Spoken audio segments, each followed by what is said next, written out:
Welcome to Scrollin', a podcast about the Elder Scrolls Online. I'm Ket. I'm Davius. This is episode number 68.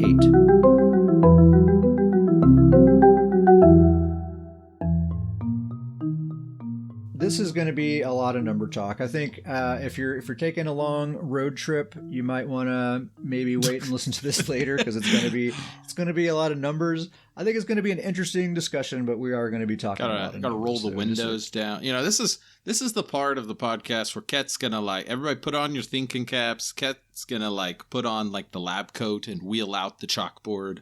We're gonna get a little bit of a abacus. Deep dive. Yeah, there you go. It's an interesting topic. We're going to talk about the impenetrable armor trait. As we all know, that's the PvP trait, right? That's the trait that reduces critical damage taken. And Davis, basically, as long as you and I have been playing this game, the conventional wisdom has been, if you're playing PvP, use impen. Right? Oh, yeah. I mean, for the longest time, it was 7 impen. You get your 7 impen, and then here recently it was kind of like, all right, you can, when they introduced the default impen, your built-in impen, it was kind of like, all right, maybe you can drop to 3 or 4 pieces. But it's it's still always been impen and then what else? Yeah, just not... When was it? A year or so ago, we got critical resistance added to our characters' base stats. Plus, at that same time, the impenetrable trait was nerfed pretty considerably. So kind of on two fronts, impen has less value than it did before. And I've seen a lot of people recently have this conversation. They're basically reevaluating if they even think impen is worth using at all in their builds. And a lot of people are even concluding that it's maybe one of the worst traits that you can use in a PvP build, which sounds crazy when you hear that. But these are people I've known for a long time. I don't think they're just making up nonsense. Good players. Yeah. So I figured there's got to be something to it. So I decided I needed to do some research for myself and draw my own conclusions.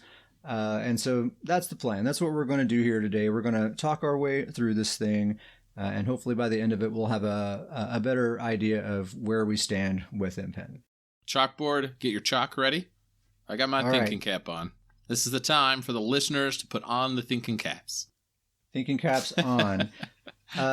So the first thing I think is important to understand is that critical resistance works differently from other sources or other types of resistance. It's not reducing damage as it's coming in. It's reducing your attacker's critical damage modifier directly. So what that means is, so we all have this 1320 base critical resistance, which translates to 20% critical mitigation. So if we're being attacked by someone with 50% crit damage, then our 20% crit mitigation gets subtracted from their 50% crit damage, and they're left with 30% crit damage. Mm-hmm. So that's the default. In PvP, by default, basically, when you crit, you're dealing 30% additional damage, not 50%. Right.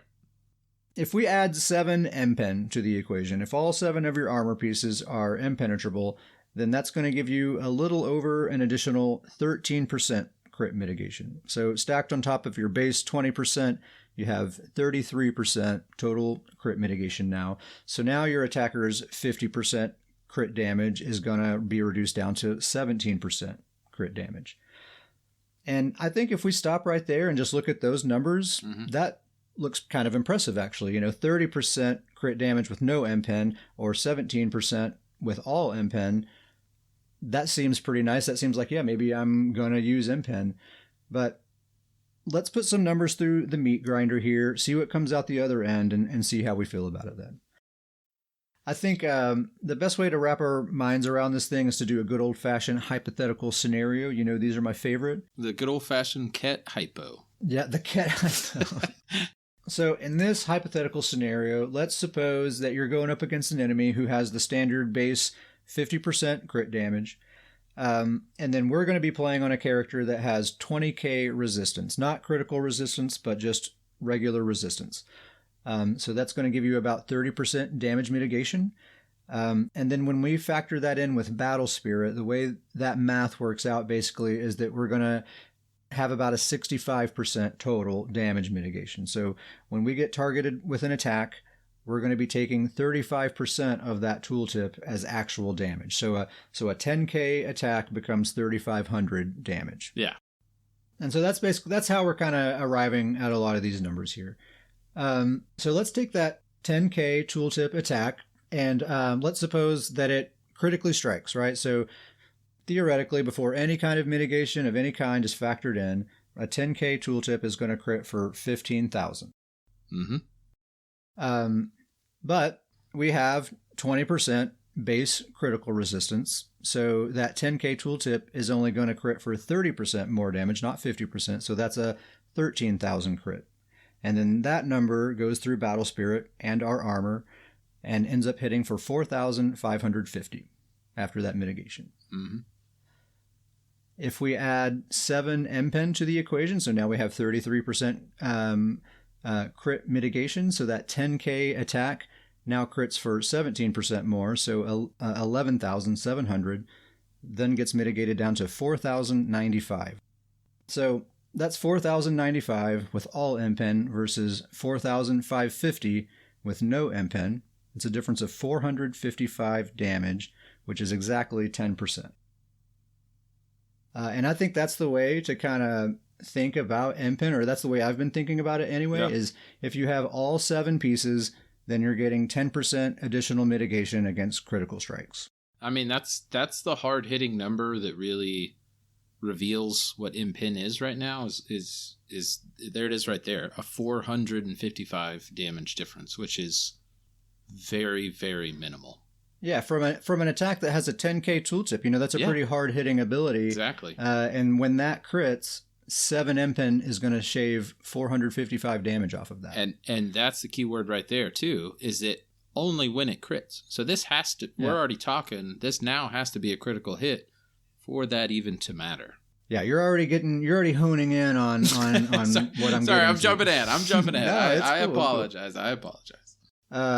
So let's up the ante a little bit. We're going to double that tooltip. So now we're going to be targeted with a 20K tooltip, which theoretically would crit for 30,000. After mitigation and everything else, that's going to end up hitting us for 9,100 with no MPen and 8,190 with all MPen, which is a difference of 910. Again, exactly a 10% difference. And again, right there, I'm still not sold on MPen, right? From a 20K tooltip attack, when it crits, 7 MPen is taking 910 damage off of that. It's not enough. Still seems pretty small. Let's do one more example. This was basically the most extreme example I could think of, because I was determined to make a scenario where MPen is worth it. MPen was on a life raft and you just hit it with a missile. I'm giving it the best possible chance I can here. So let's suppose we're getting ganked by Nightblade. Nightblades typically have 60% crit damage, and they're the combo is going to consist of a heavy attack, a Kalurian's Legacy proc, Endcap, a Merciless Bow proc, and an Execute. And they're going to be light attack weaving throughout, and their weapon glyph is going to fire at least once. So all of that added up, I'm going to ballpark 80,000 total damage without crits. Mm-hmm. Let's suppose that they are the world's luckiest Nightblade, and every single one of those attacks crits. All right, so if they all crit, which is unlikely, but I guess it could happen, that's 128,000 total damage that now has to get mitigated. So according to my calculations, and I quadruple checked these, and I'm pretty sure it's all accurate, 128,000 damage is going to get mitigated down to 39,200 with no MPen, and 35,560 with all MPen. A difference of 3640, again, 10%. And I think when we're getting into these numbers here, it kind of sort of starts to look like MPen is maybe doing something for me. 3,600 damage, that could be the difference between me surviving or not, if all of these attacks crit, which is not likely. See, that's where I looked at it differently. I looked at this really thinking BG, we're really big. We're very similar on the stats we run on our characters in PvP, mm-hmm. and we like to run, around 30,000 health. Sometimes a little bit higher depending on the build. But That's kind of our minimum threshold. And that's really where it stood out to me that it was kind of it was already, impen was already kind of sunk, but this was kind of the finisher of it, is looking at this and having a dedicated 7 impen on all of my traits, that this hit is still going to finish me no matter what. And wearing 7 impen is not going to save me with this essential Nightblade gank. I'm still finished from it, and it's a very minimal difference. Plus, like you said, they all have to crit. How many attacks are we talking here? Several. Yeah. And every single one of those has to crit. They'd have to be running, just insane crit, and they'd have to be extremely lucky on top of that. And I'm still not going to be saved with running that 7 impen. Yeah, that's if all of those attacks crit, and I think more importantly than that, that's if all of those attacks land, if they actually hit you with all of those attacks. Yeah, that's a great point. And I think really if that's what's happening, if they're able to pull off that entire combo on you, then I think there's probably a problem there. You're probably out of stamina and not able to block or dodge or break free or whatever you got to do to avoid that combo, because you shouldn't just be standing there letting them pull off that entire combo. And you're not blocking any of it. Right. You're just like AFK or something, So you're probably out of stamina if they're pulling that entire combo off on you. And if that's the case, then almost certainly well-fitted or sturdy or even divines is going to be helping you out a lot more, because those traits are going to ensure that you have the resources you need to react and respond and do what you got to do to survive. And if you have well-fitted, if you can do a roll dodge and avoid most of the damage, like almost 100% of the damage, that's way better than trying to rely on impen to save you. Yeah, I'll even go back to the last one where it was a 20k tooltip. And the 7 impen made a 910 difference. It's extremely easy to just have a hot that's going to heal you probably for more than the 910. And then you can just have your traits being something much more beneficial. I mean, 910 difference is there's a multitude of hots out there that you could have up that would help you on every hit coming in, not even just crit hits. Absolutely. So that is kind of where I'm at on impen, is like, the only situations I can see where it's actually giving me kind of sort of a real benefit are these like extreme situations, right? And I'm not likely to encounter those situations very often, if ever.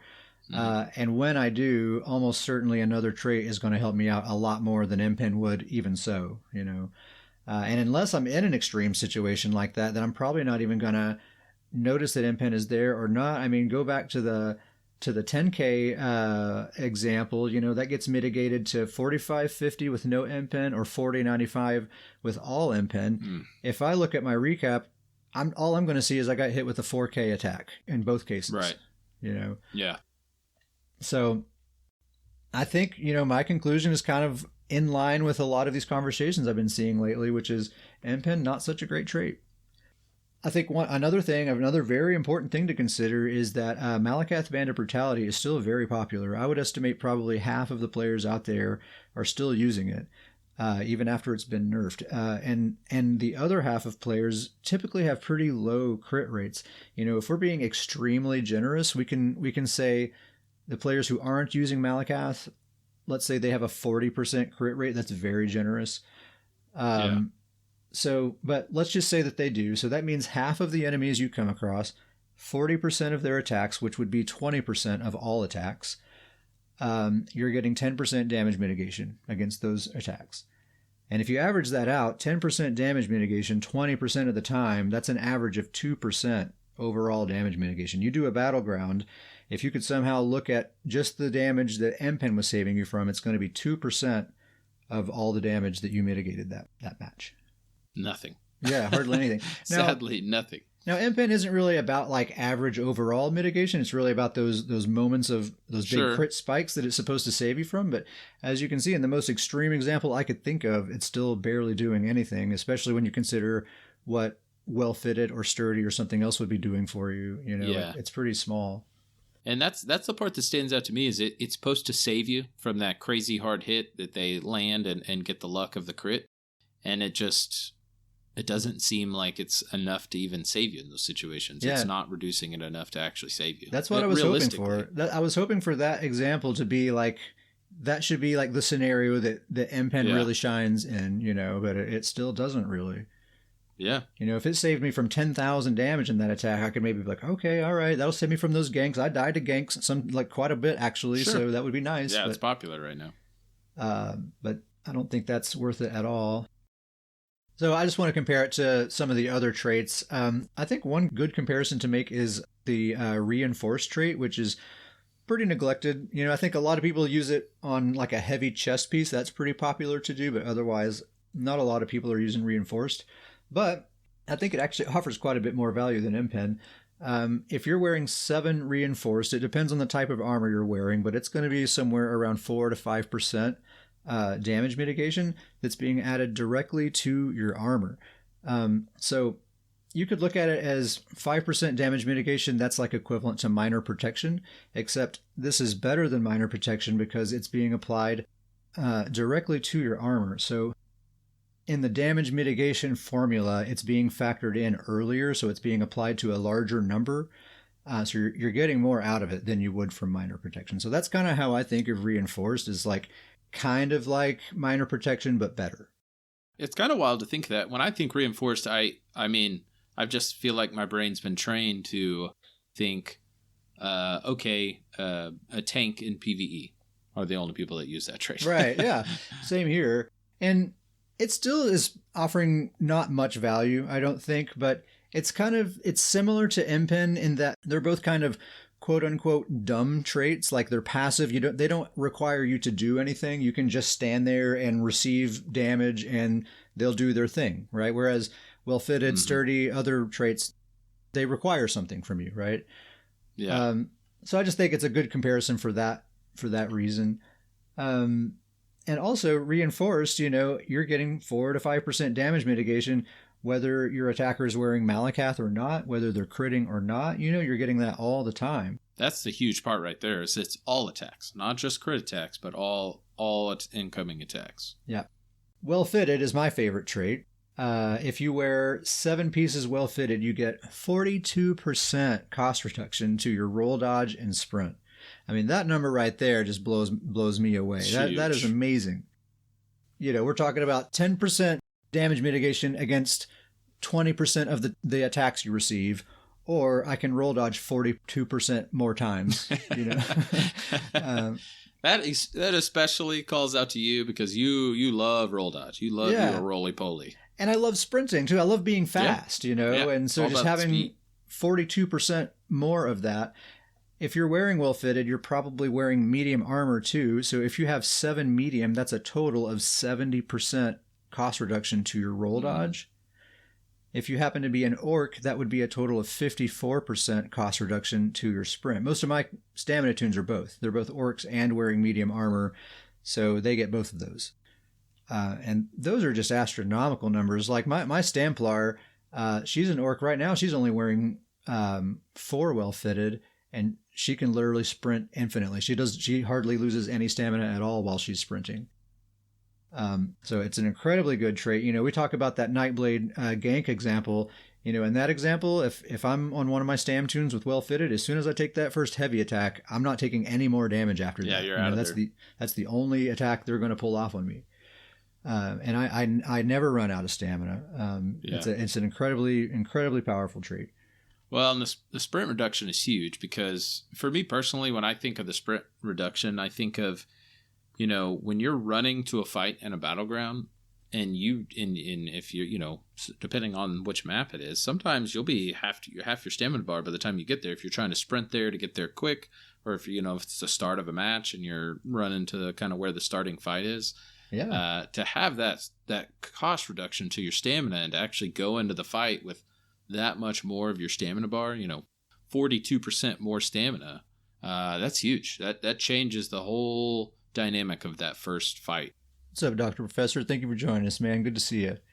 And a lot of the times a match is just it's just a very fast-paced match. Even when you're not like running to get to the fight, you're just having to reposition a lot. You're just sprinting a lot just to line of sight and get where you need to be and stuff. And just having what was it? 54% more capacity to sprint around. That's just incredible. Well, that's on an orc. I don't know what that life's like. Well, yeah, on an orc, yes.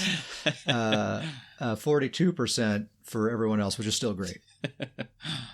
The sturdy trait is also an incredibly powerful trait. If you're wearing 7 pieces sturdy, that's 28% cost reduction to your block. Block is the most powerful form of damage mitigation. The way block works is, the damage gets mitigated through your crit resistance, battle spirit, your regular resistance, anything else. And then that final number, block just comes in and cuts it in half one more time. Mm-hmm. So 28% cost reduction to that is going to be very beneficial, especially considering that if you're wearing sturdy, you're probably using a sword and shield. So total with those passives combined, that's a total of 64% cost reduction to block. So if you ever see those perma block builds that just hold the block button and never ever die, there's a clue to how they're doing that. So well fitted and sturdy, I would say, are probably the 2 best traits. Divines, I would say Divines is kind of the new impen in my mind. That's like the default trait. If you don't know what other trait to use and you're not sure kind of what your build's going to be or whatever, you're not sure what your defensive strategy is going to be, I think you can never go wrong with Divines. Yeah. So Divines will give you, if you're wearing 7 Divines, that'll give you 63% boost to your Mundus Stone. And I think especially if you're using a recovery Mundus, those are kind of particularly potent Mundus Stones. Then especially Divines is a great trait to use. I think almost all my Magicka tunes are using Divines, and like I said, I think this is the new default trait to use, and that's pretty nice. Like for people who do a lot of PvE and they just kind of want to, maybe mid-year mayhem rolls around and they just want to take their PvE tunes into some battlegrounds or whatever.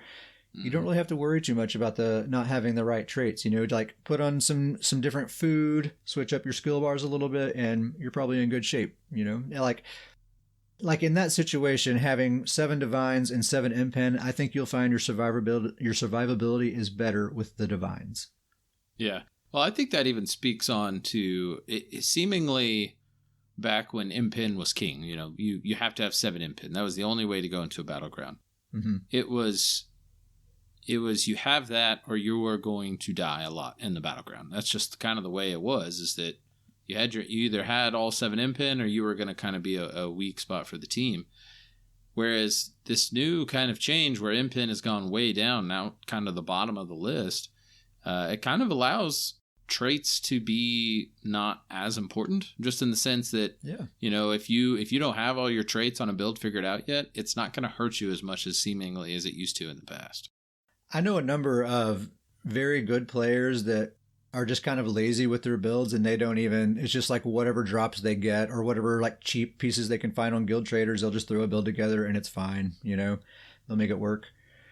And it is weird to kind of be in that state where you kind of can just not worry about it if you don't want to, but also it is an incredibly powerful thing if you do want to use those traits to dial your build in. That's the most disappointing part about all this to me, is that we've run impen so long, so I have a lot of builds with impen. Yeah, and not near the transmute crystals to fix it. My OCD is going a little insane, knowing that those all need to be changed now. Yeah, I'm in the exact same situation. I'm not going to be in a big hurry. I'm just going to kind of, as I go forward, just slowly but surely, I'll phase it out. But it's actually pretty exciting to me because, well fitted is a way more exciting trait for me than impen. It's going to enable me to have more fun with my characters and play them the way that I like to. So that's going to be cool. It's going to give you a stat that's much more recognizable. Mm-hmm. Infused is another decent trait, especially if you're wearing it on the big pieces, chest, legs, and head. If you're doing that and you're wearing tri-stat glyphs on those pieces, then Infuse is going to give you about an extra 1,000 max stat points to play around with. So that's not really too shabby at all. Love my 3 infused pieces. Mm-hmm. Love it. So I would say Infuse is maybe near the bottom of the list of like what traits to use, but like if you just need those stats, it's totally a great trait. I would say better than impen. Yeah, I mean, it seems like everything is, right? Yeah, I mean, everything except Nirnhoned and Invigorating. I would say Nirnhoned and Invigorating, well, training, but that one's a given. Training's just, Invigorating. I mean, you're getting a little recovery from that. I think it totals to like 70 of all 3 recoveries. It's a pretty small amount, but I don't know, maybe even that's more valuable than impen, honestly. Ugh, that's sad. Nernhone is basically just a weaker version of Reinforced. I honestly don't understand why it exists. I really don't get it. It's because you have to use an expensive crafting material to use it, and it's incredibly weak. So yeah, I don't. It's I don't really the Nernhone. only time I've ever seen it effective is on a weapon, which is On weapons it's great. Yeah, totally. Yeah. But on armor, I don't Doesn't make understand sense. it. So some popular trait setups that a lot of people do, like I said earlier, it's pretty common for people to use like one heavy chest piece with the reinforced trait, and then all the rest of the 6 pieces, maybe like 6 well-fitted, 6 divine, 6 sturdy, something like that is pretty common. You could also just go all 7 well-fitted, 7 divine, 7 sturdy. That would be totally great. 3 infused with the other 4 being, one of those other traits is totally great. That's my setup right there. I love running the 3 infused to get the stats up, and then those other 4 well fitted is probably going to be the go-to. But I could see in some of my Magicka characters running 3 infused, 4 divines. Yeah, 3 infused, 4 divines I think is a really good way to go for Magicka tunes, certainly. Even like 3 infused, 4 sturdy, if you want those max stats and some extra ability to block, that could be very good. Well, here's the thing, too, is that well-fitted's even great on a Magicka character, because on a Magicka character, you're still sprinting around, and it's great to have that stamina. So, well-fitted is not just a stamina trait. Oh, absolutely. I'm going to talk about my MagPlar after a while, but that's actually the one character I have updated and gotten his impen away, and I swapped those impen pieces out for well-fitted, and it's awesome. So he's doing 4 well-fitted, 3 divines, and I'm really liking that. Mm-hmm. Anyway, that's the impen talk. I think we got through it. I think at least we've concluded we're probably going to start moving away from impen. And anyway, I'd like to hear from listeners and see what you guys think. scrollandpodcast@gmail.com if you have any other insights or questions or anything else about impen or critical resistance or anything else. scrollandpodcast@gmail.com. You can take those thinking caps off, loosen that strap, kick back, relax. It's good now. It's over. Thank goodness. That was rough. I had to think. It was bad.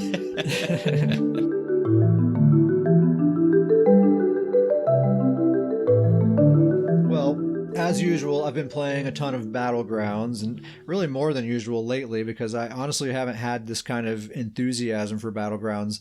I was thinking about it. I think it was since before Malakath was introduced to the game was the last time that I was like hitting these pumped. Numbers, huh? Yeah, honestly, like you think about it, Malakath was introduced last year, and then we had a straight year of just like a totally toxic proc stacking meta. Also, we had issues where like we couldn't group up for the queue, or we couldn't select deathmatch for our game type. Just like there were all these factors that were just making Battlegrounds really not a lot of fun. And finally right now, this patch, things are in a pretty fantastic spot, even better than they were before Malakath, I think. And so seriously, I've just been spending all of my free time just queuing up over and over and over again. Because I'm trying to soak it up while it lasts. It might just be this one patch. This might be all we get, Who knows what's coming out next? Yeah, I mean, because the Blackwood patch was pretty great. And then, what happened the patch after that. Oh, yeah. So sure do. Don't take it for granted. Get in there while you can. I think the solo queue is really where the magic is happening this patch. There is something about, like, the types of builds people are taking into those matches. It's just making for this really perfect mix of just the right amount of group support, just the right amount of damage, just the right amount of effort that it takes to kill somebody. Like you can go in there with a character that maybe requires a little bit of group support, and you can probably count on there being some support there that's going to help you get through that match. But at the same time, there's not like so much healing going on that it's just like totally impossible to kill people. It's just like right there where it needs to be. We've been using the phrase the sweet spot a lot here lately, so I'm kind of reluctant to say that, but it really is just in that sweet spot where it's just every single match is a good time. Seriously, every match is a good time in the solo queue. So yeah, I think that's a symptom of players building that way with like damage and support kind of all in one. And the fact that the environmental volatility is really low. That's always something I kind of try to keep a pulse on, is like, how difficult is it to stay alive when you're not being focused? Yeah. The one knock, and I agree with you, the solo queue, it really is great right now. It's a good place. The one knock I would have is probably Nightblades, and the Nightblades really, again, on the other team or on your team, it kind of throws things. There's a lot of Nightblades. There are a lot of Nightblades, and even the Sorks to a degree, just the Mag Sorks to a degree, is that, man, they are Mag Sorks. Oh goodness! If I was getting paid for every time I'm getting sorked, I'd be a wealthy man. Dr. Professor saying, careful about the Nightblades. He doesn't like us talking bad about Nightblades. I mean, Nightblades they're doing really well, great, but they're just frustrating to fight against, and they are frustrating to have on your team as well, certainly. Well, and it's very biased because my character list right now for Battlegrounds is not in a great spot, because I do think Magicka range is probably the place where you want to be right now. Yeah.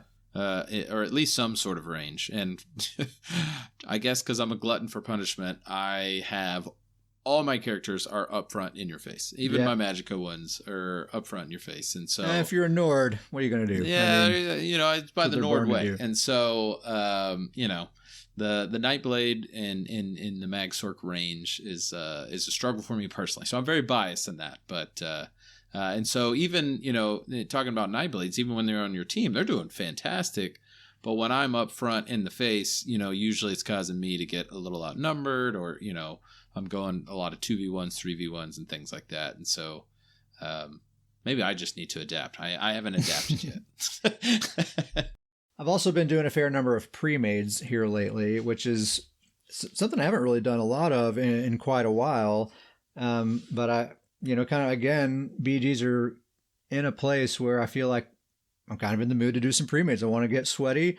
In the previous meta, the solo queue was way too sweaty already. I didn't want to jump in the pre-made queue at all, but now I'm ready to do it. I'm having fun with it, and it's cool. Quick shout out to our friends Uncle Sam, CPU Scientist, and Vernsey. We had a little 4-squad going last week, and we had a lot of fun. We stumbled upon a really awesome group composition that we were just having a blast with. So it was me and CPU on 2 MagPlars. Vernsey was on a Magicka Dragon Knight, and Uncle Sam was on a Mag Sork. So all 3 of us were mag builds. All 3 had damage and heals. So we didn't have any one central healer. We were kind of all doing everything. Just feeding off each other. Yeah, and it worked really well because we had Vernsey with the Mag DK, and he was kind of leading the charge with like the really big damage. And I'm talking like he was probably doing a solid third of the total group's damage. He really had huge damage, and he really brought the intimidation factor as well, because he would come out of the gate super duper hot, get right up in the enemy faces as quickly as he could, and just be like hyper aggressive, like right away. So he's just like letting them know, like, hey, you guys better be ready to bring it because we're bringing it right now. And then me and CPU on our MagPlars, we're backing them up with the AoE pressure with our Crescent Sweep Ultimate and our jabs. So between the 3 of us, we can kind of get those health bars really low. And then we have Sam in the back just pelting them with these one-shot executes. And we were racking up the kills, man. It was a really, really fun group comp. And it's really cool because since we all heal, you can't focus the healer. So there was this one match where we were up against this one pretty good team where they had kind of a more typical group comp where there was like 1 strong healer and 3 strong damage dealers. And we figured out, of course, pretty early on that if we take out the healer, we can kind of wipe out the rest pretty easily. And so we were doing that, and we were having great success with that. Sam was getting those executes, and everything was going great. And that team, the other team, they couldn't use that same strategy on us, right? Because we don't have 1 single healer. We're all healing, so that doesn't work on us. But it took them about half the match, but eventually they figured out that the way for them to strategize against us was to focus our executioner, Sam, the Mag Sork. Because without him, we can't get those executes. We can just get those health bars low, and then he has to finish them for us. So they shifted to just focusing him super duper hard for the rest of the match. And he was so preoccupied with just trying to keep himself alive that he was no longer able to do his job on our team. And our kill counts came to a screeching halt at that moment. And we ended up winning, but it was just barely. And I think if they had figured that strategy out earlier, they probably would have won. It took them just a little too long. But I thought that was really interesting, though, because we had two very different group compositions and we had to take two different strategies to kind of be effective against each other. We had to target their healer, they had to target our executioner, and that was a cool thing. Sam was not enjoying that at all. I got to tell you, he was like, "Oh my God, they will not stop focusing me. I can't do anything. I'm sorry, you guys are just a 3-man squad because I can't do anything." Being focused is tough. That's a tough thing to deal with for sure. And I think it was really specifically like one of their players, he just made it his job to just stay on Sam the entire time. But yeah, miraculously we still won. But yeah, that was funny and actually really cool. I thought it was interesting, those two differing strategies like that. And it's just funny, like again, Sam, because I think he still had like a 28 kill count or something like that. He gets these incredibly great numbers, but even so, like after the match is over, he's always like, "Guys, can we go back to the solo queue? Like I'm tired of pre-raids," even though he's like by far the best kill death ratio on the map. Yeah, I mean, that's my thing, is that honestly, I actually prefer pre-mades right now. But like I said, I think it just depends. As I said, all my characters are up front in the melee, in your face. And so I always prefer pre-mades because usually it means that I know that we have, some sort of dedicated support, or at least strong support. And so it kind of lets me play my builds a little bit more, hardcore, if you will, so that I can actually play them knowing that I kind of have that backup. I prefer the pre-mades. I love playing with people. I think it's a lot of fun. But we've talked about this, and we're gonna throw our new favorite line in there, the sweet spot. I do think the duo queue is the sweet spot. Yeah, we've talked about that. Duos are fun. Yeah, you really get in some matches, you get to be teamed up with some people where, maybe you have a good team, maybe you have a bad team. Usually it seems like you get paired up with a lot of other, duo queue people. Whereas it can be fun, but when you 4-stack and you group as a team of 4, man, that's you better be sometimes ready. Oh boy, those are the matches where you're probably going to be going up against other 4-stack teams, and those are the BG professionals. Yeah, those people they love it. They've got a planned, strategized team. Well, and a lot of times, a lot of those groups have a kind of a group leader where they basically theorycraft the entire group. Yeah. Like they pick everyone's build for them, and they're very optimized. And whereas we usually just kind of have, our builds are basically solo builds a lot of the time, and they just kind of happen to work well together a lot of the time. Other than, I have a couple of healers, that's different, but. Yeah, and that's kind of what's so great about the duo queue, is that usually when me and you duo queue, we have a pretty good strategy of really when you do a queue with anybody, you're going to have somebody that has damage and somebody that has support. Maybe it's 2 partial support builds, partial damage, or maybe one kind of heavy damage, one heavy support, or even one that's heavy damage and then even a hybrid build that at least has some support. That just, that the 2 builds can kind of feed off each other a little bit. Or you're going to go 2 Stam Sorks. Or you're going to go 2 Stam Sorks and you're going to torque Sork it, and it's a lot of fun there. 2 self-sufficient Stam Sorks, that is a super fun time too. Yeah. So for that pre-made squad, like I said, I was playing on a MagPlar, and it's honestly the same MagPlar build I've been playing in the solo queue. It's Butch Mahoney is his name. Heartland Conqueror, War Maiden with a sharpened lightning staff on the front bar, Maelstrom Resto on the back bar, Ring of the Wild Hunt, and One Piece Vulcan Scoria. I updated the traits, so now he's doing 4 well-fitted, 3 divines. It's a light armor build. He's very, very speedy. He's an orc. A while back I changed his race to orc, so he has that sprint speed and that sprint cost reduction, plus the 4 well-fitted and wild hunt. Man, I'm telling you, playing a speedy MagPlar that's the way to go. It just feels right.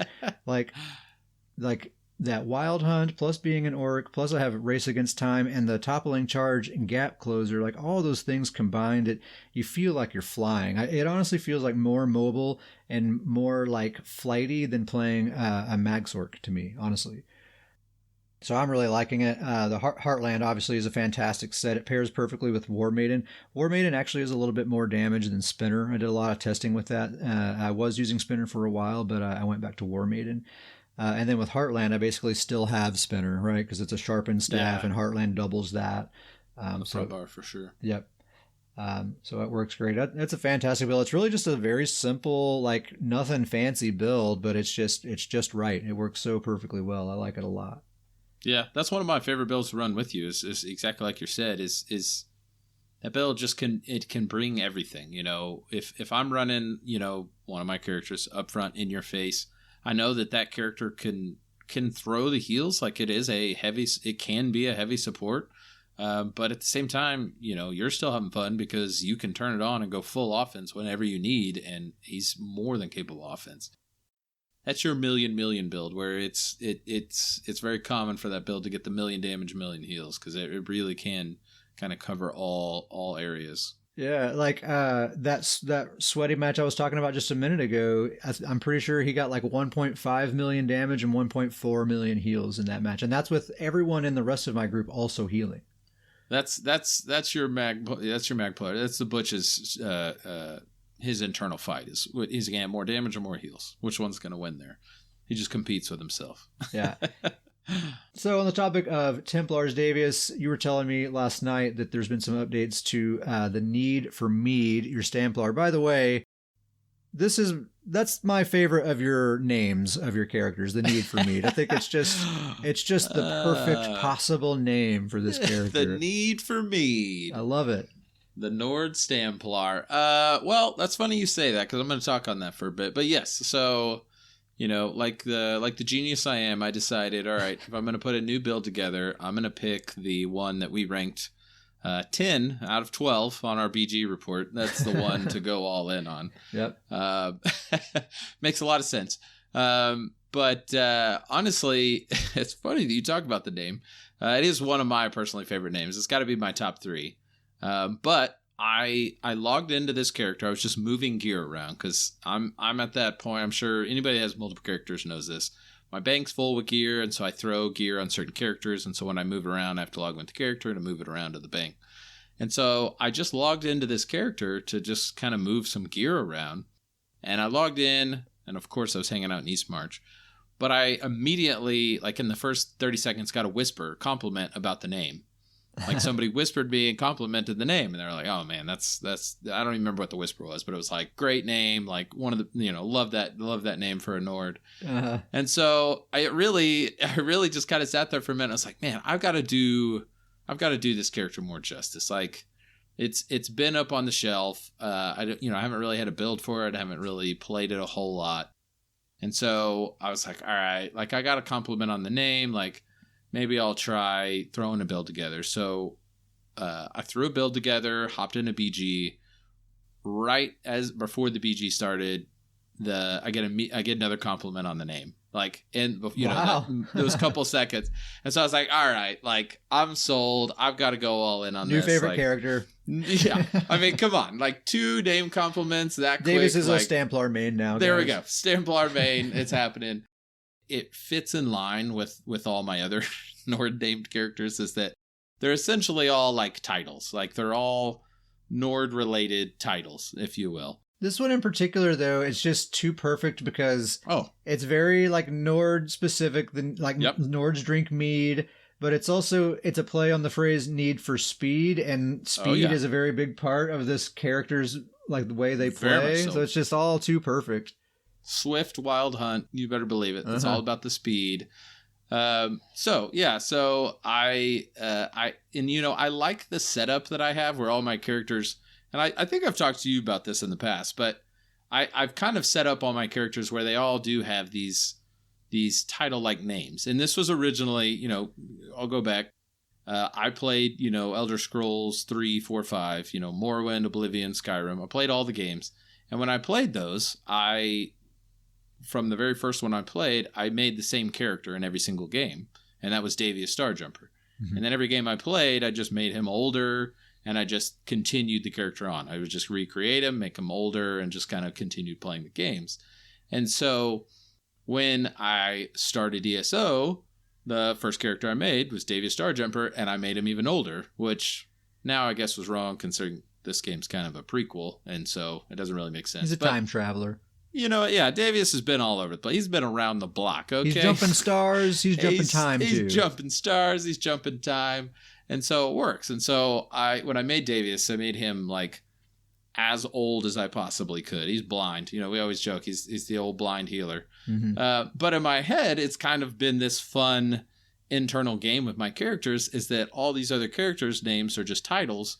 And so I look at them as just different parts of the Davius Starjumper character's life.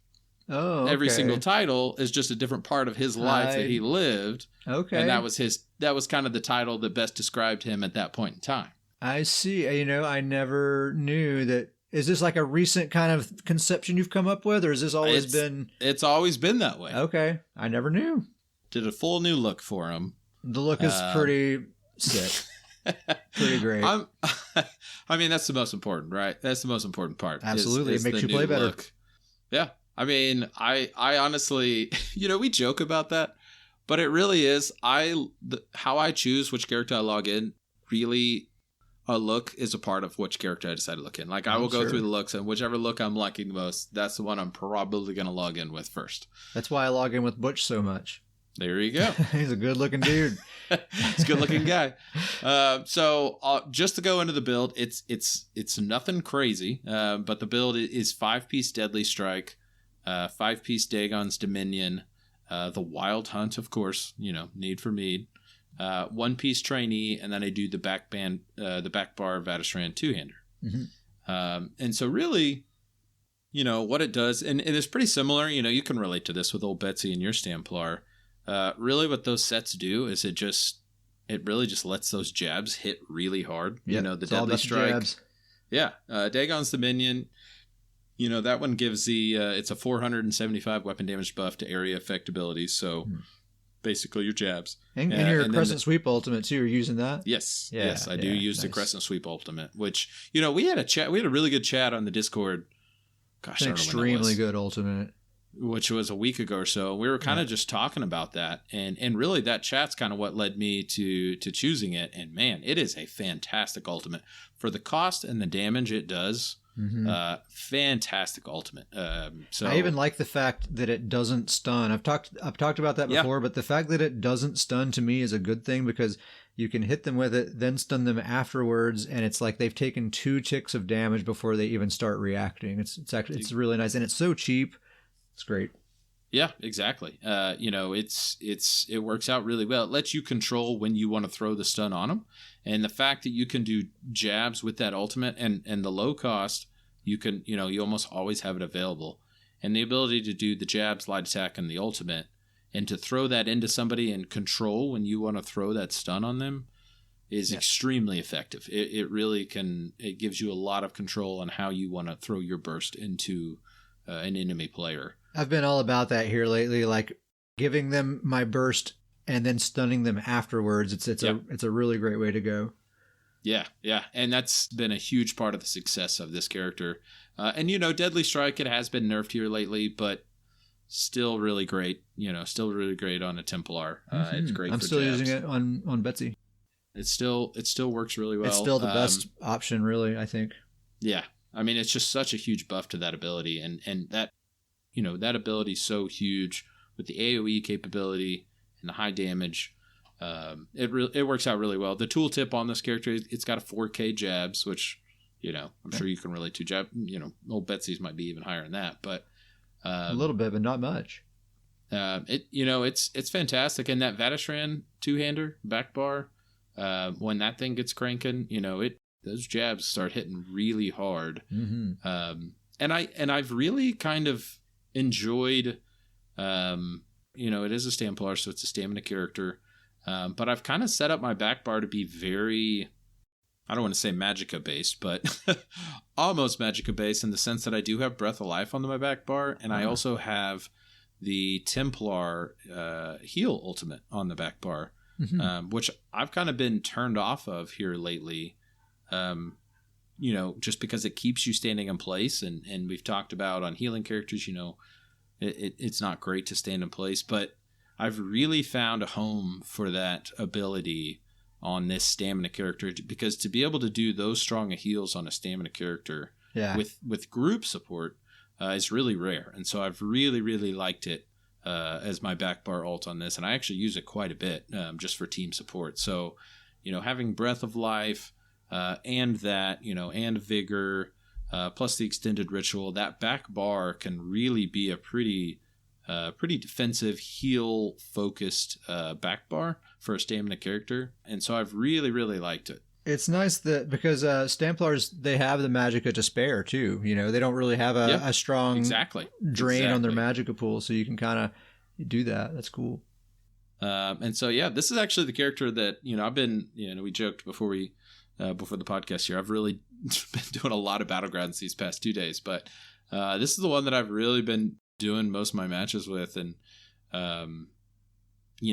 it's been feeling really good. And we talked about this on the Battleground port. Yeah, we ranked the StamPlar 10 out of 12, but we stressed how important it was that all of those rankings, especially this most recent, BG report, they're very, very close. That, even number 10 on the list of 12, you can get really good results on. And that's kind of what I've been running into with this StamPlar build, is that in the solo queue and the group queue, I've been really happy with the results that I've been getting in BGs. Yeah, I mean, pretty much everyone's having a good time right now. I mean, Magblade was dead last on that list, and I've been playing with my Magblade a fair amount recently and having a pretty good time. Yeah, exactly. So the old Need for Mead, it's up and running, and I'm really enjoying the build. So I feel like I'm doing the name justice. You get 2 name compliments in like a matter of like 6 minutes. But Need for Mead. Love the new look. Love the new build. Having a lot of fun with the StamPlar right now. Nice, dude. Yeah, StamPlar's fun. I still log on with Betsy a fair amount, and it feels great. The other build I want to talk about is one I haven't talked about in a while, which is my Magicka Necromancer Despair. I had plans for this build for the Deadlands patch, and then they buffed the charge trait. They doubled it, and that kind of changed my plans, because I was going to use Heartland Conqueror, but then with charged being doubled, I feel like Heartland kind of loses quite a bit of value on that bar. So I've just been kind of waiting on this build and just kind of waiting for just something to sort of come to me. And then just a few days ago, I was looking at my character select screen and just trying to decide who to log on with, and I ended up clicking on Despair here, and I was like, let's try to make something happen with Despair. So I logged in, and she already has the Kin Marcher's Cruelty set on her jewelry and the front bar, and that's a charged frost staff. And then she still had the Healing Mage set in her inventory from an old build that I used a while back.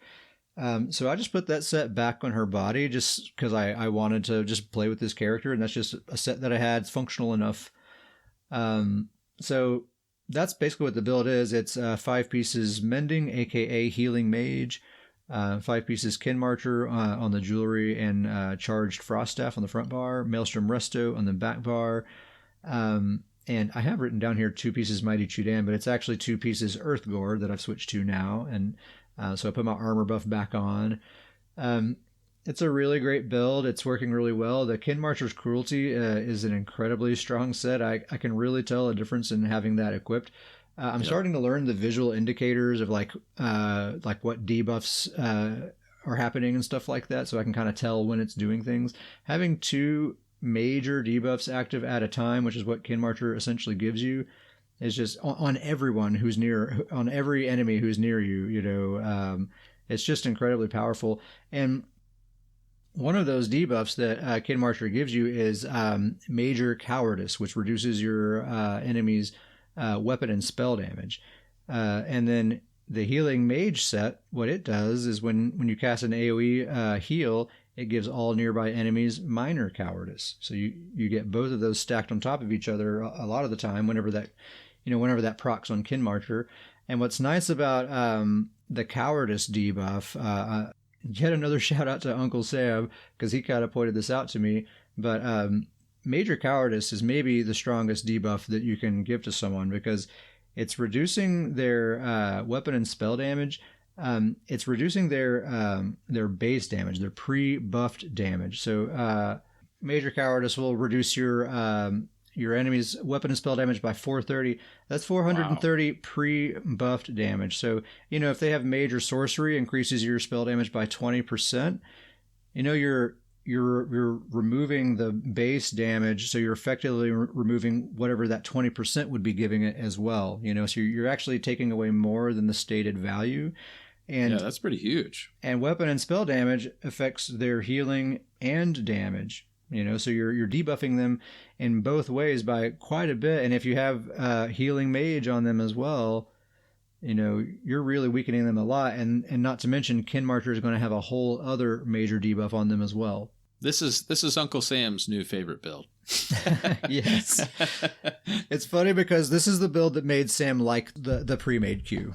This is the one that turned him. Sam notoriously hates the pre-made Q, and then we went in there, me and him. He was on his Mag Sork, and I was on this build here, and he was just having the time of his life. He could not believe just what a difference this build makes. And this build has always been great, and quite honestly, the gear has nothing to do with it. I've had such wildly different gear setups on this character, over the past couple of years.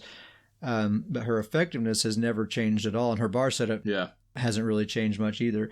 The real build is really just 3 abilities. It's Wall of Frost, Remote Totem, and the Intensive Mender. Yep. And I think as long as those 3 abilities are slotted, you can kind of do whatever you want, and you're probably going to have a good time. It's probably going to be effective. I will say that your new build setup, though, now that you're throwing those debuffs on them, it really is. It does add a nice extra level for sure. Yeah, and that's what's nice about it is just the toolkit is so effective on its own that it's just kind of, you can just kind of decide, okay, what do I want this build to do? You have a lot of freedom to choose there. Like I could be putting on a bunch of sets that give my team a bunch of buffs or, a bunch of additional healing or whatever. But the theme that I've always thought of for the Necromancer is she's all about defiling and weakening enemies, and that's her form of support. She specializes in enemy suppression. Is her whole deal. So applying all these debuffs, all that crowd control. The Wall of Frost is basically immobilizing them on cooldown. The Remote Totem is stunning them on cooldown. I just spam that everywhere we go. I just claim an entire piece of ground, and really no one can hardly move. And the original purpose of this build, if you remember, was back during the Malakath, the 25% Malakath proc stacking meta. And when we were grouping up and doing some BGs, we were finding that we could not possibly survive an ult dump. Like if a team was coming at us out of the gate and they dumped on us, there was just no possibility of surviving that, and no amount of heals in the world is going to do anything about it. The only hope for surviving that was to straight prevent it from happening. And so that's what this build originally was all about, is just breaking up those moments when they're charging at us. We break them up so they just can't do it. And really, that's not so much a problem anymore. I mean, of course, people still try to ult dump, so it's still great to break that up. But even when that's not happening, just having so much control over the battlefield and like, this is my piece of ground, we are in control here, it makes such a massive difference. Plus the heals are so strong. I mean, the Intensive Mender, we've talked about it lots of times. Mine has an 11k tooltip every 2 seconds. It's tossing out an 11k tooltip heal to whoever needs it. I don't even have to be thinking about it as long as I'm just keeping it active. And of course, I have other heals as well going on, but that's just such a clutch ability. If I'm not paying attention, or if I run out of stamina and I'm stunned for a few seconds, as long as that Mender's active, I'm really not sweating. It's probably going to be fine. Yeah. So that's Despair. I think from now on I'm going to think of Despair as the build that made Sam like the group Q. That's what it is. It's the one that turned him. He's a big group Q fan now. I love it, and he's seriously been hounding me ever since. Like, dude, you gonna be logging on with your MagCro? When are you logging on with Despair? Yeah. Yeah. And I'll like log on with my Templar, and he's like, "Oh, cool, Templar. How about what's Despair up to? What's can Despair come out and play? What's going on with Despair?" Yeah, it's cool. So I'm glad to have this back in the rotation. Although I am a little bummed because I've been kind of hoping that this would be the patch that my Magden healer would be the superior support, because really, as long as I've had this MagCro set up, it's always been my best healer. And my Warden's great. She is a good healer, but she has never been as good as my Magic and Necromancer. I was thinking maybe this would be the time, but it's not. It's just not. Not there. Yeah. I mean, Despair is just a straight carry. I mean, her team is really probably going to win. She's going to keep you alive, and she's going to make the other team much, much easier to deal with. And hold them in place for you. She's abusive. The theme of the build, I'm going to have to bleep this out, but I'm going to say it. The theme of the build is F*** you. That's the theme of the build. I'll bleep it out, don't worry. It's so true. It's so true, though. So we had a technical snafu last time, and it was a real shame because we had a great talk about Davius, your Stamina Dragon Knight, Lord of Nords, one of the legendary characters that we talk about on this show on a regular basis. He's had some updates. I think he's in a really strong place. Very good place. We just got to go over it again, man. Yeah, a little deja vu. You know, we've always joked that that right off the bat, the devs have been against this character. His MMR has been top of the line. Now they're cutting him out of the podcast. It's just sabotaging the podcast. They don't want the world to know. It's too much. It's too much sabotage against old Lord of Nords himself. You know, he's the king of my Nord characters. He's the one. But yeah, so. For the live listeners, maybe a little deja vu, but yeah, I want to talk Lord of Nords, just kind of go over the build. It's 5-piece Champion of the Hist, 2-piece Bloodspawn, 2-piece Trainee, the Malakath Band, and then the new sweet spot is the Black Rose Dual Wield on the front bar, and then the Vadistran two-hander on the back bar. And really what I want to dive into first is that's the change, the most recent change to him is that Black Rose Dual Wield. He was running the Potentates to get the ult reduction because, you know, Lord of Nords, Lord of Leaping himself. That's what he's all about, those leaps. But the Black Rose Dual Wield, you know, I don't want to say an underrated item just because I think everybody that knows it knows how great it is. Yeah, it's highly regarded, but I feel like you just don't see enough of it for how good it is. I could be wrong on that, but I feel like its popularity has declined, certainly. Yeah. But Blade Cloak, already a fantastic ability. On its own, so good. Yeah, I keep Blade Cloak up at all times. That's what makes a good arena weapon, right? It's an arena weapon that buffs an ability that you're already happy to use. Exactly. Couldn't say that better. So Blade Cloak's already fantastic ability. Already using it all the time. But to make that now give an additional 6% damage, while at the same time a 6% damage reduction, is really just really, you know, the scroll line itself really taking the Lord of Nords to the sweet spot. I mean, that's got to be the title, right? Yeah, that's got to be sweet spot. That's got to be the title now, right? No, but and so that additional 6% damage is, you know, we talked about this. It really kind of took, you know, he's the last character I have that still uses Malakath, but it's really that's extra 6%. It's kind of taken Malakath up to what it used to be, kind of the old school Malakath before the nerfs happened. Yeah, that's a good point. The Black Rose 6% stacking on top of the Malakath 16%. You're that's 22, right? Yep, 22. Is my calculus right there? You have done the math right. I was like the meme woman looking at the floating math calculations, you know. Like. There you go.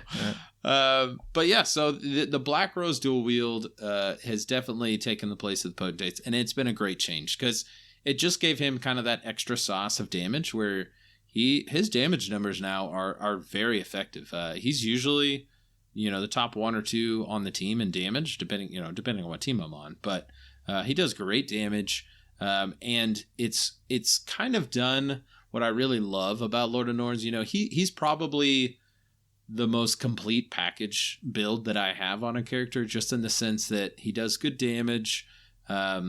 He's got a lot of, and the survivability on him is in a multitude of different abilities that I can do it for. One being, that Black Rose, 6% damage reduction. He runs the flappy wings. I use that blade cloak ability. And then he also has the leap that gives him the damage shield. And so he's got blade cloak's giving you major evasion, very important. Major evasion, which is so huge right now. 20% damage reduction to AoE abilities, which is just a massive damage reduction for really AoE abilities that are happening all over the place. So many abilities out there. All of the abilities that kill you are AoE, basically. Exactly. Except for Nightblade gankers. There you go. Exactly. And even a lot of them. Yeah, and even a lot of those. And so I really like that he's got a lot of different tricks to keep himself alive. And like I said, and his damage is really good. And his one weakness, I would say, just like all my other characters, is that he struggles against range characters because he's got to get to them. And yes, he does leap, Lord of Leap it himself. And so, but the issue with that is that usually when I leap into a character, you can get yourself in a lot of bad situations with leap. Certainly. You can leap into some tough situations. And so you have to be careful to make sure you're not leaping into a full team and leaving yourself by yourself. Not Lord of Nord's strong suit, being careful. No, he's not a careful guy. And speaking to that, he's one of my favorite characters to do group Q with, just because I know usually I'm running with you. Usually I know that you're going to keep me alive to throw some pretty crazy heals, so I can be a little crazy with him. You can get on that front line. Oh yeah. Yeah. And he's tough to take down. Like I said, he's got so many tricks up his sleeve. And I kind of really love that he's that old school DK style where his strategy is really just to outlive you. And then, once you kind of run out of resources or you get in that spot, he can either finish with a spin to win or a leap and kind of finish out the fight. But he really is just kind of all these tricks to kind of outlive the opponents and stay alive. And then he just looks for those opportune moments and kind of get finish the attack. I've declared him the old Betsy status. Yeah. Which is that's your StamPlar. Listeners know that is your perfect. I should say that's your perfect build, which is to define that. Really, that's your build that you're most comfortable with. Not perfect Certainly. in the sense that it's meta, but that's your perfect build that is perfect for you. Yep. Everything is in place. You're very comfortable with it. Yeah. Well, and you were saying before, because you compared Bone Pirate is my set that's not necessarily a meta set at all, not even a popular set, but it's probably my favorite set that I love to use. And Champion of the Hist is that set for you, right? That is the set for me. Champion of the Hist, in my opinion, this is very biased obviously, but one of the most underrated sets out there. It is a fantastic set 2 through 5. And you don't hear a lot about it, but They made some changes. I say recently. I guess it's not that recent anymore. But, I just want to run through the 2 through 5 real quick. The 2-piece is weapon and spell damage, which is always great. The 3-piece, max stamina. 4-piece, max stamina. And then the 5-piece, 1600 max health and permanent minor heroism. So what this set used to be is what it really first attracted me to it was the minor heroism. It used to always give you that buff. But then they just kind of slid in probably the best part of the whole set, the 1600 max health. Yeah. And that's the best part of the whole set it's now. So good. It's fantastic stats. More than a one-piece trainee. Exactly. And so that 5-piece set is fantastic. 2 lines of max stamina and the 1600 max health. That one set kind of takes care of his stats for me. And that one set is what allows me to kind of throw in all these different pieces of the other sets: the 2-piece trainee, the 2-piece Bloodspawn, the Malakath band, the Black Rose duel. I'm running 2 arena weapons. Yeah, there's a lot of stuff going on in that build. Yeah, and a lot of stuff in there. It's this set that allows me to do it because this set's giving me such great stats that I can throw all these little tiny pieces to make up the rest of the build that kind of pulls the whole thing together. And really just puts it in that great spot. It's not going to have the most kills, but it's really been a really exciting build. And going back to the group queue, one of the great things about him in the group queue is he kind of tanks for the team.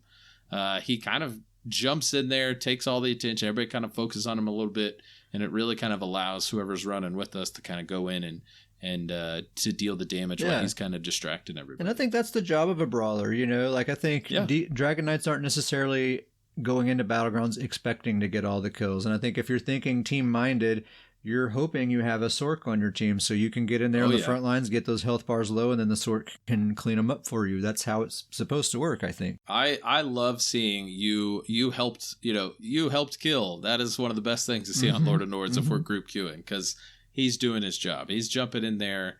He's staying alive, and then keeping everybody distracted, taking everybody's attention, and throwing damage. He's throwing the damage out there. Certainly. But surviving at the same time. And that's DK doing his job. High damage, high assists. That's what you want to see. That's what old Lord Nords is all about.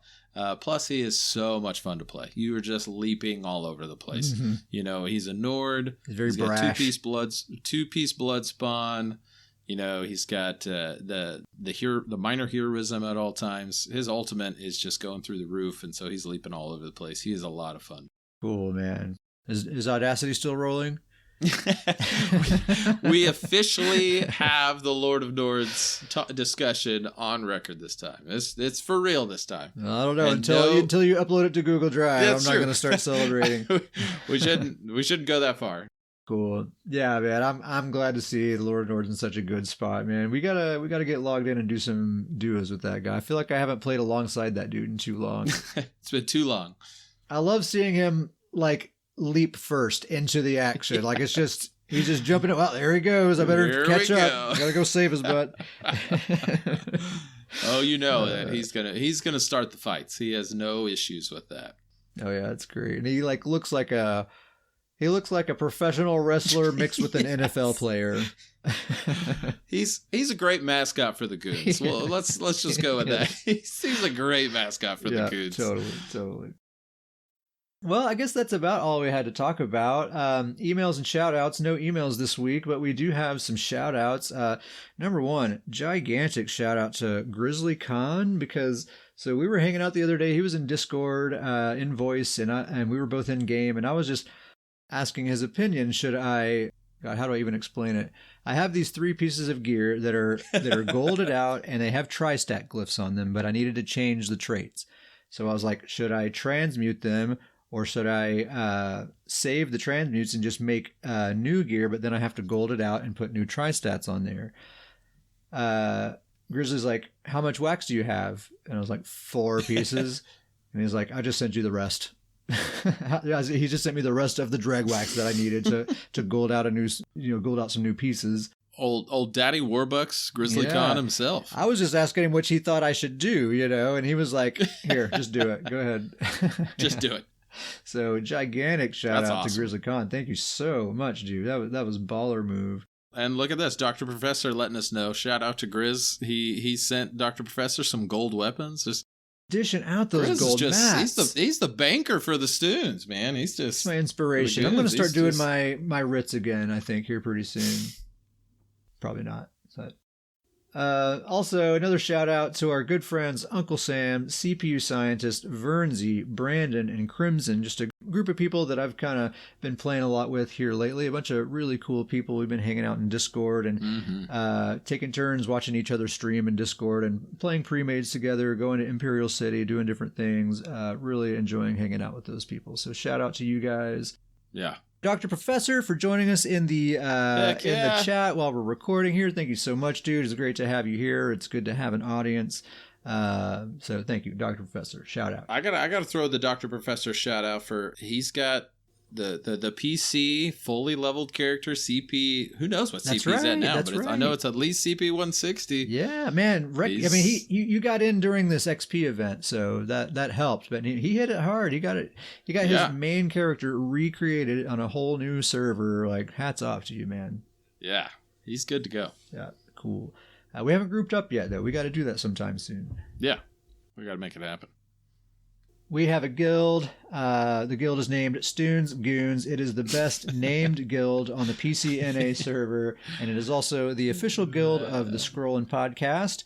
If you'd like to be a member of Stoon's Goons, send us an email at scrollandpodcast@gmail.com and we'll get you in there.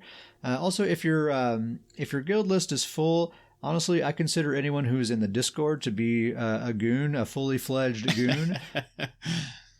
One day we'll have in-game stuff. It'll be worth it one day. We do lots of in-game stuff, but we mostly organize and communicate in the Discord. It's a lot of fun in there. So if you want to be in the Discord, also send us an email, scrollandpodcast@gmail.com.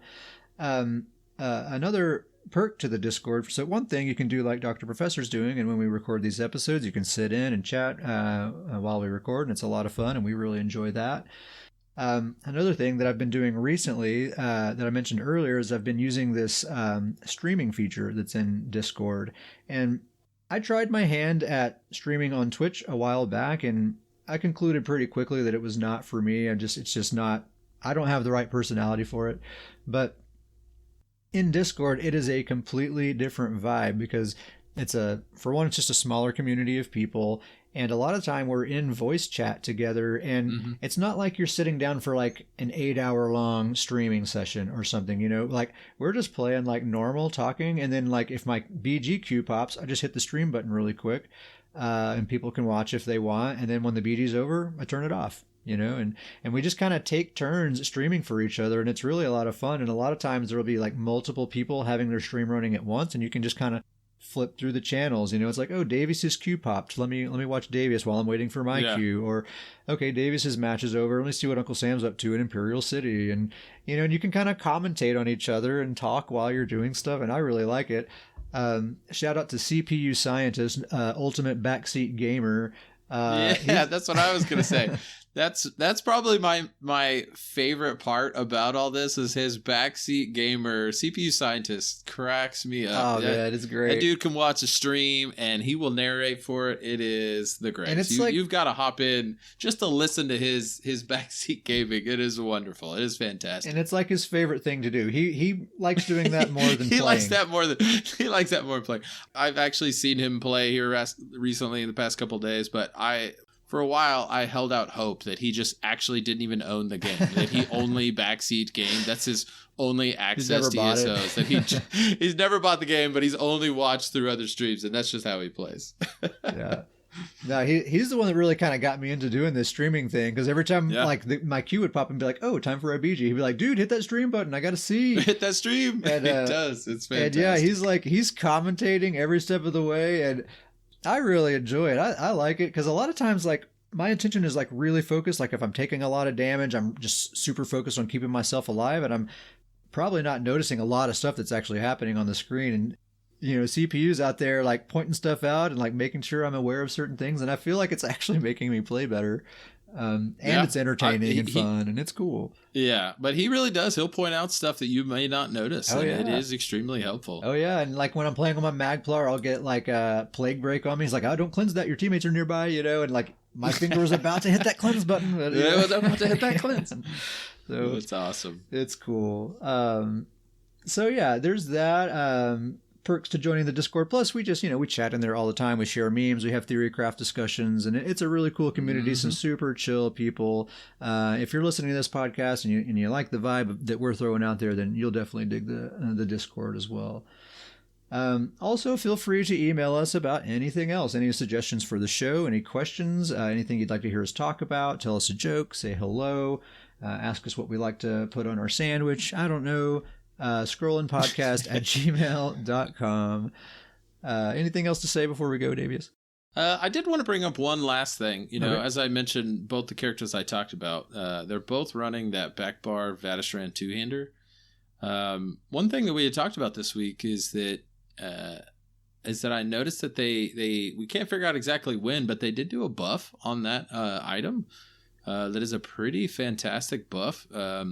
I don't remember exactly the number was, but I know it was 100 and something. That essentially, whenever you use Rally, it kicks on a buff where whenever you use a stamina ability, it builds up your weapon damage, and that weapon damage used to cap out. I think it was like 120.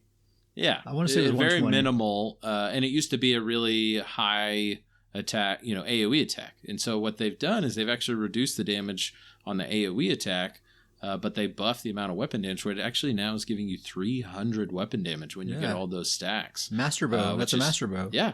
It's a master bow, but it's applying it across the board. So your heals are getting it. You're getting it against all characters, not just one focus character. Right. So, and I've always used that back bar. I actually have always used it more for the weapon damage than I have for the AoE attack. And that's really nice. It's a great change for me. And so I can't recommend enough for people to take a second look at that back bar Badge Friend two-hander. That is a really nice back bar setup for certain builds for sure. Yeah. Cool. Well, I guess that brings us to the end of the episode. Thank you very much for listening. We'll see you next time.